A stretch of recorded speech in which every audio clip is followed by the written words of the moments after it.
السلام علیکم ورحمۃ اللہ وبرکاتہ نحمدہ ونصلی علی رسولہ الکریم اما بعد فاعوذ باللہ من الشیطان الرجیم بسم اللہ الرحمن الرحیم ان ربک هو اعلم بمن ضل عن سبیلہ وهو اعلم بالمہتدین فلا تطع المکذبین ودوا لو تدہن فیدہنون صدق اللہ العظیم ان اللہ وملائکتہ یصلون علی النبی یا ایہا الذین آمنوا صلوا علیہ وسلموا تسلیما اللہم صلی علی سیدنا مولانا محمد بارک سلم صلو علیہ صلاۃ و سلام علیک یا رسول اللہ صلی اللہ تعالی علیہ وسلم۔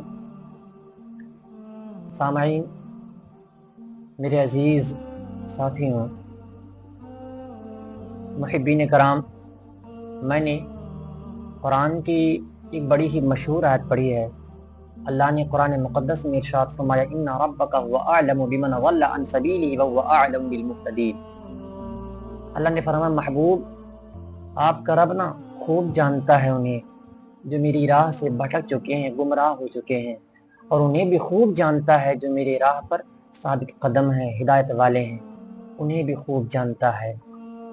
اب آگے رب نے اپنے محبوب سے فرمایا فلا تطع المکذبین، محبوب ان جھٹلانے والوں یعنی ان کافروں، کفار مکہ، جنہوں نے اللہ کی وحدانیت کا انکار کیا، جنہوں نے قرآن کو جھوٹا ثابت کیا، جنہوں نے حضور کی نبوت کا انکار کیا، ان کے بارے رب نے اپنے محبوب سے فرمایا محبوب ان جھٹلانے والوں کی باتیں آپ نہ سنیں، ان کی باتیں نہ سنیں۔ آخر کیوں؟ کیا وجہ تھی جو رب نے اپنے محبوب کو منع فرمایا؟ تو اللہ نے وجہ بھی بتائی اگلی آیت میں وَدُّوا لَوْ تُدْهِنُوا فَيُدْهِنُونَ۔ اللہ نے فرمایا محبوب یہ چاہتے ہیں نا کہ آپ ان کے ساتھ نرم پڑ جائیں، ان کے ساتھ آپ نرم پڑ جائیں، یعنی ان کے بتوں کو برا بھلا نہ کہیں، اور آپ بھی ان کی طرح ان کے خداؤں کی، باطل خداؤں کی پوجا کریں، تو یہ آپ کے خدا کی بھی عبادت کریں گے، یعنی کہ میری عبادت کریں گے، یعنی کہ یہ میری عبادت کریں گے۔ تو پہلے میں آپ کو ایک چیز بتاؤں نا کہ علوم قرآن کا یہ قاعدہ ہے، اصول ہے کہ قرآن کی آیتوں کا اعتبار جو ہے نا وہ خصوص سبب کا نہیں ہوتا ہے، بلکہ عموم لفظ کا ہوتا ہے، بلکہ عموم لفظ کا ہوتا ہے۔ تو یاروں مجھے بتاؤ، کیا اللہ کی وحدانیت کے منکر، کلام اللہ کے منکر، رسول کریم صلی اللہ تعالی علیہ وسلم کی نبوت کے منکر صرف حضور کے زمانے میں تھے، حضور کے زمانے میں موجود تھے، اب نہیں پائے جاتے؟ اب نہیں پائے جاتے؟ نہیں یاروں، آج بھی کفار و مشرکین کی تعداد پائی جاتی ہے، آج بھی ہیں۔ میں تمام فرقہ باطلہ کی بات نہیں کروں گا، میں چند کے عقائد آپ کے نظروں کے سامنے رکھتا ہوں، اس سے آپ اندازہ لگائیں کہ جس طرح حضور کے زمانے میں کفار و مشرکین تھے، آج بھی پائے جاتے ہیں۔ آپ خود دیکھیں مختصراً دیوبندیوں کا عقیدہ اللہ و رسول کے بارے میں۔ ان کا ایک عالم ہے جس کا نام محمود حسن دیوبندی ہے، وہ اپنی کتاب الجہد المقل میں لکھتا ہے کہ اللہ تبارک و تعالی تمام قبائح، تمام برائیوں کے ارتکاب پر قادر ہے۔ معاذ اللہ، صد بار معاذ اللہ رب العالمین۔ وہ کہتا ہے اللہ تمام برائیوں پر قادر ہے، وہ تمام برائیاں کر سکتا ہے، وہ قدرت رکھتا ہے اس پر۔ اللہ اکبر۔ جبکہ ہمارا عقیدہ یہ ہے نا کہ اللہ ہر عیب، ہر نقص سے پاک ہے، مبرہ ہے، منزہ ہے۔ پھر یہ ان کا ایک عالم ہے جس کا نام اشرف علی تھانوی ہے، وہ اپنی کتاب حفظ الایمان میں لکھتا ہے نا کہ جیسا علم غیب حضور صلی اللہ تعالی علیہ وسلم کو حاصل ہے، اتنا تو زید، بکر، ہر بچے، ہر پاگل، تمام حیوانات، تمام جانوروں کو حاصل ہے۔ معاذ اللہ رب العالمین۔ حضور کے بارے میں یہ باتیں جن کے بارے میں قرآن نے کہا وَعَلَّمَكَ مَا لَمْ تَكُنْ تَعْلَمْ، اللہ نے کھلے لفظوں میں اعلان فرمایا محبوب ہم نے آپ کو وہ سب کچھ سکھا دیا جو آپ نہیں جانتے تھے۔ اور یہ کہتے ہیں نا کہ حضور کا علم اتنا ہے کہ جتنا زید، بکر، ہر بچے، ہر پاگل، ہر جانوروں کو حاصل ہے۔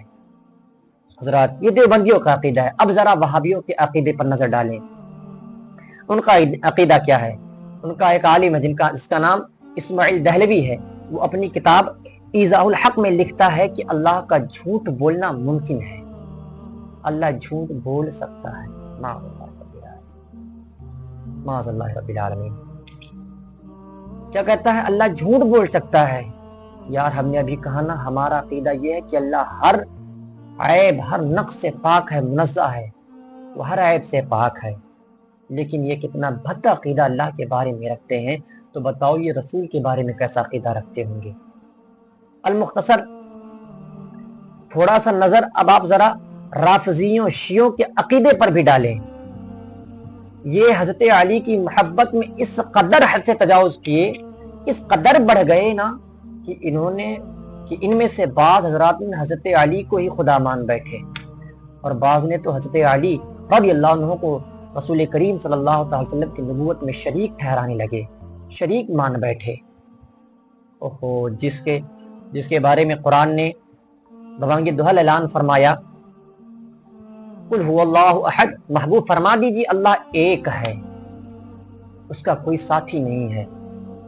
اور ان کا ایک عالم ہے جس کا نام ملا باقر مجلسی ہے، وہ اپنی کتاب حق الیقین میں لکھتا ہے کہ حضرت امام جعفر صادق سے منقول ہے کہ جہنم کے 7 دروازے ہیں، ایک دروازے سے داخل ہونے والے فرعون، حامان اور قارون ہیں، یہ ابو بکر، عمر اور عثمان سے کنایا ہے، معاذ اللہ۔ اور دوسرے دروازے سے بنو امیہ داخل ہوں گے، جو ان کے ساتھ خاص ہے، مخصوص ہے۔ یارو اس نے کہا حضرت عمر، حضرت ابو بکر، حضرت عثمان غنی رضی اللہ عنہم جہنم کا ایک دروازہ ہے جس سے جہنم میں داخل ہوں گے۔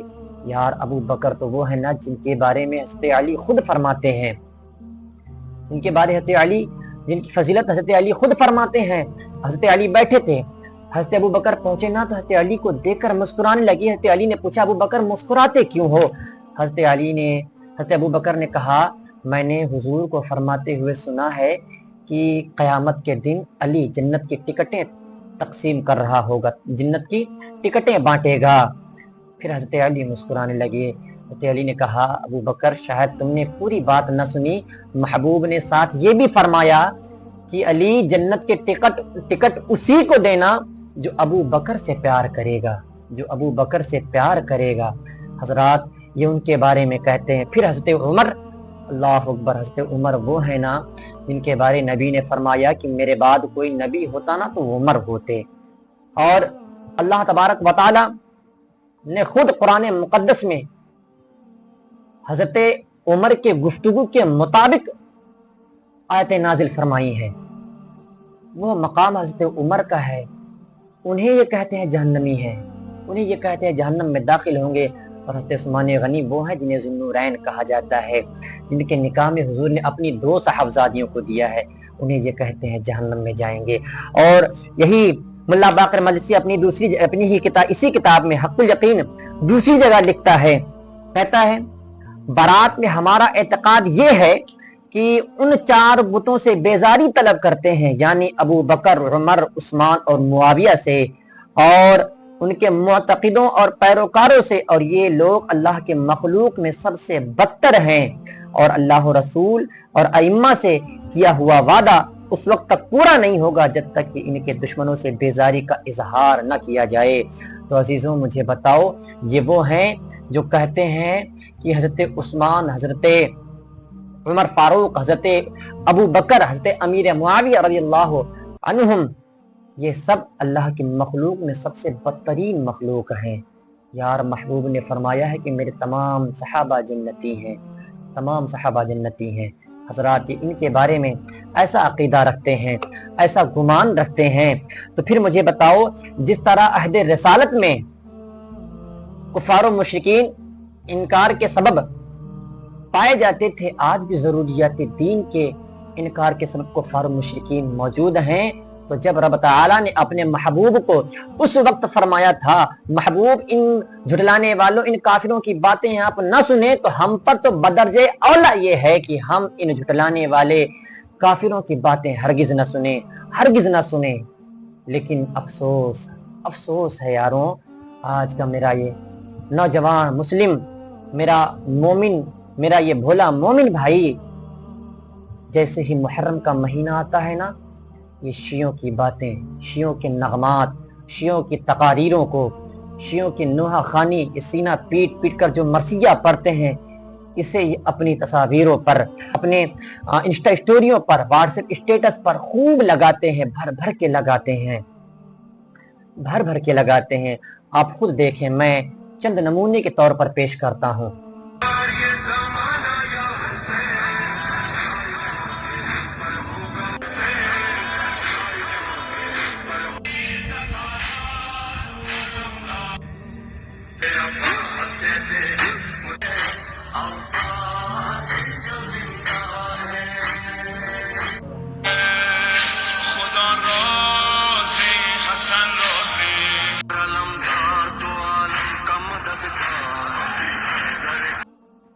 عزیزاں، میں یہ نہیں کہتا کہ میرا مومن بھائی ان کی باتوں پر، ان کے نوحہ پر، ان کے مرثیہ پر، ان کے تقاریروں پر، ان کے نغمات پر یقین رکھتا ہے، ایمان رکھتا ہے، میں یہ نہیں کہتا۔ لیکن مجھے بتاؤ نا، اسلام نے اس پہلو سے منع نہیں کیا ہے جس پہلو سے کسی بندے خدا کے ذہن میں بدگمانی پیدا ہو، بدگمانی پیدا ہو۔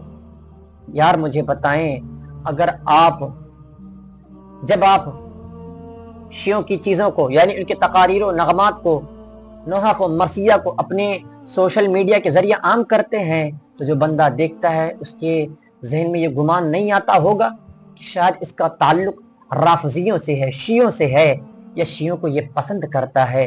تو پھر مجھے بتاؤ، یہ بدگمانی اس بندے خدا کے ذہن میں کہاں سے آئی؟ کہاں سے آئی؟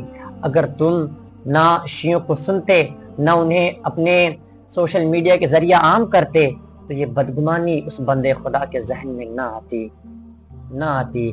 عزیزوں، محبوب کبریا صلی اللہ تعالی علیہ وسلم نے ارشاد فرمایا ہے، ایاکم ایاہم لا یضلونکم ولا یفتنونکم۔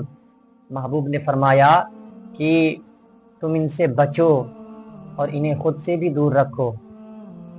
ایاکم، ان سے دور رہو، ایاہم، اور انہیں خود سے دور رکھو۔ کیا مطلب؟ یعنی ان کی صحبت میں نہ بیٹھو، ان سے سلام و کلام نہ کرو، ان کی باتیں نہ سنو، ان کے عقائد کی طرف نہ جاؤ، ان کے نظریات کو نہ مانو، انہیں خود سے دور رکھو، یعنی انہیں اپنے پاس بھی نہ آنے دو۔ نبی کریم صلی اللہ علیہ وسلم نے منع کیوں فرمایا؟ اس لیے وجہ فرمائی، لا یضلونکم، کہیں یہ تمہیں گمراہ نہ کر دیں، ولا یفتنونکم، اور کہیں یہ تمہیں فتنوں میں مبتلا نہ کر دیں، فتنوں میں مبتلا نہ کر دیں۔ اور یہ تو چاہتے ہی ہیں کہ ہم اپنا عقیدہ چھوڑ کر ان کے نظریات، ان کے عقائد کو مان بیٹھیں اور کفر کا ارتکاب کر بیٹھیں، کفر کا ارتکاب کر بیٹھیں۔ تو عزیزوں، الحمدللہ رب العالمین، ہمارا عقیدہ جو ہے نا، یہ سب سے بہتر عقیدہ ہے۔ ہم نہ اللہ پر بہتان باندھتے ہیں، نہ رسول کریم صلی اللہ تعالی وسلم پر، نہ ان کو برا بھلا کہتے ہیں، نہ صحابہ کرام کو گالیاں دیتے ہیں، نہ اہل بیت کی توہین کرتے ہیں، بلکہ ہمارا تو اسلام کے ہر پہلو پر ایمان ہے۔ ہم اسلام کے ہر پہلو کی تصدیق کرتے ہیں، دل سے مانتے ہیں، ایمان رکھتے ہیں۔ سرکار اعلیٰ فاضل بریلوی علیہ رحمت و رضوان وہ فرما کر گئے ہیں، سونا جنگل رات اندھیری چھائی بدلی کالی ہے، سونا جنگل رات اندھیری چھائی بدلی کالی ہے، سونے والوں جاگتے رہیو چوروں کی رکھوالی ہے، سونے والوں جاگتے رہیو چوروں کی رکھوالی ہے۔ تو حضرات، بہت سے فرقے ایسے ہیں جو اس طاق میں ہیں، بیٹھے ہوئے ہیں کہ کب ہم اپنے ایمان سے منحرف ہو جائیں، کب ہم ان کی باتوں پر ایمان لے آئیں، کب ہم بد عقیدہ کے عقیدوں کو مان بیٹھیں، اس کی تصدیق کر بیٹھیں اور ایمان سے منحرف ہو جائیں۔ تو عزیزوں، آپ انہیں سنیں جن کا عقیدہ بہتر ہے، اسلام کے مطابق ہے، آپ انہیں سنیں، ان علماء کی تقریروں کو سنیں، ان کی صحبت اختیار کریں، ان کے پاس بیٹھیں، ان سے سلام و کلام کریں، جو اللہ پر بھی ایمان رکھتے ہیں، رسول پر بھی ایمان رکھتے ہیں، کلام اللہ پر بھی ایمان رکھتے ہیں، صحابہ پر بھی ایمان رکھتے ہیں۔ اہل بیت پر بھی ایمان رکھتے ہیں، اولیاء اللہ پر بھی ایمان رکھتے ہیں، یارو ان کی باتیں آپ سنیں، ان کے نعت کو، ان کے منقبت کو سنیں، انہیں عام کریں، جن کے ایمان سے، جن کے عقیدے سے اللہ و رسول دونوں راضی ہیں، اللہ و رسول دونوں راضی ہیں۔ میں مولا کریم کی بارگاہ میں دعا کروں گا اور کرتا ہوں کہ رب قدیر ہم سب کو عقل سلیم عطا فرمائے، صحیح معنوں میں سمجھنے کی توفیق عطا فرمائے، اور ہمیں مسلک اعلیٰ حضرت پر قائم و دائم رکھے، آمین، بجاہ سید المرسلین۔